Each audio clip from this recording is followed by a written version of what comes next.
Take a camel trek through the Gobi, an episode of series, The Most Adventurous Things to Do in Mongolia.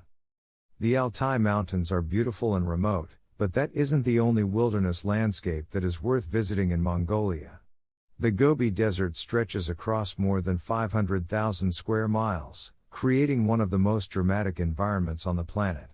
Visitors are often captivated by the rolling sand dunes, rocky outcroppings, and arid plateaus. Despite that, however, the Gobi is a place that is filled with life, making it a must-see destination for any adventurous traveler.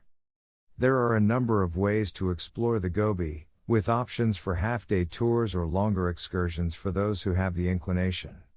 But Nomadic Journeys Camel Trek is a 5-day odyssey through the Ikh Nart nature reserve that introduces visitors to some of the unique wildlife that inhabits that beautiful corner of the world.